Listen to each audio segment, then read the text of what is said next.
I believe that one of the biggest gaps to increasing workplace diversity is that most employees do not realize how the lack of diversity in their personal network is in direct connection to the lack of diversity in the workplace.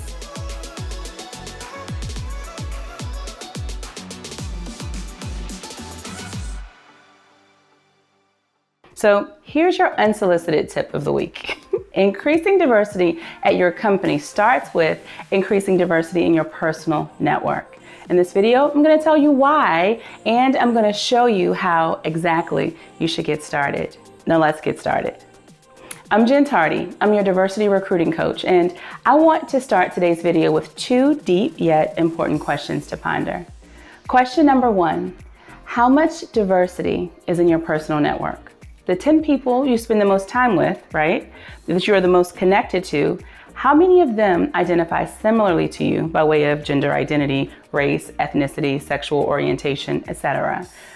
Question number two, what if every employee you work with at your company had the same level of diversity in their personal network as you have today in your network? What if everyone were just like you? What would your referral program look like? Those are deep questions, right? I told you. Now, believe it or not, the ability for your organization to increase diversity, it is connected to your ability as an employee of that company to also increase diversity among your personal network. Here's why. There's a hidden job market. Studies show that 70% of jobs that folks get are not solely because they applied to a position online. It is because they tapped into this hidden job market, meaning they connected to someone in their network that was able to connect them to the right person who may have had a job opportunity, whether it was advertised or not. But here's the problem. LinkedIn talks about the network gap. If you do a quick Google search for LinkedIn, the network gap, you will see several articles come up. LinkedIn defines it as the advantage some individuals have over others as a result of who they know. Where you grow up, where you go to school, and where you work can give you up to a 12 times advantage in gaining access to opportunity. And if referrals are the way most people take advantage of the hidden job market, and if the only people in your network who know you look just like you, then how are folks that don't know you or your peers going to get referred? Or think about this in a reverse sort of way. Of all the folks that are referred to work at your company, how many of them identify similarly to those who are already overrepresented at your company? Believe it or not, if your company is overrepresented with white men, for example, so too will your referrals follow, especially if you're not intentional about increasing diversity among your personal network. As a side note, our team created this great infographic depicting this very topic in February of this year.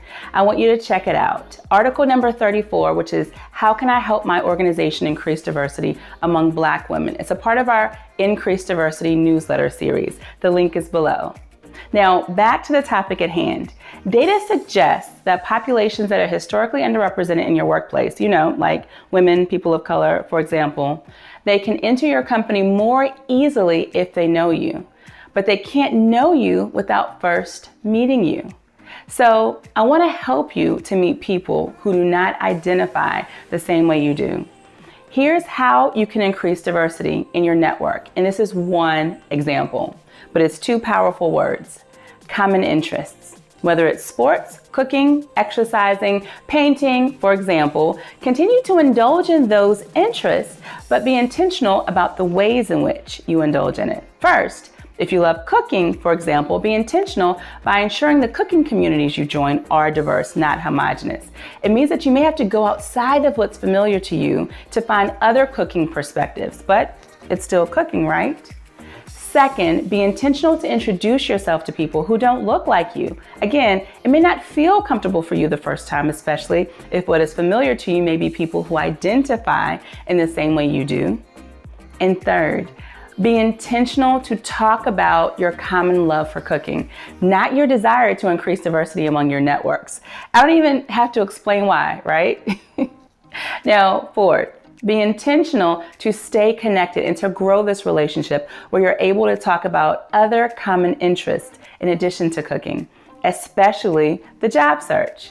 Cooking was just an example. The point here is to start authentically and expand outside of your comfort zone. You cannot find new connections sticking to the networks that are overrepresented with folks who look just like you, period.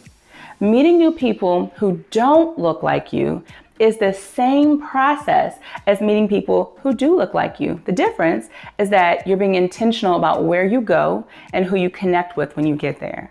Your personal growth in this area has direct impact to workplace representation. Believe me. Now, what other ideas, strategies, and approaches do you have for increasing diversity in your personal network? Drop me a comment below in the comment section. Let's get a conversation started right there. Want to know some other things you can do to increase diversity in your workplace?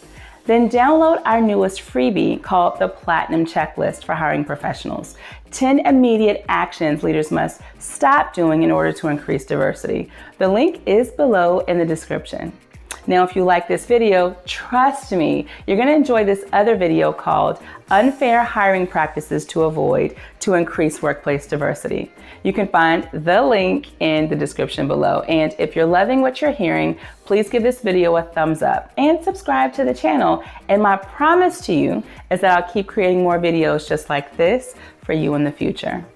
I'm Jen Tardy, your diversity recruiting coach. I'll see you in the next video. Take care.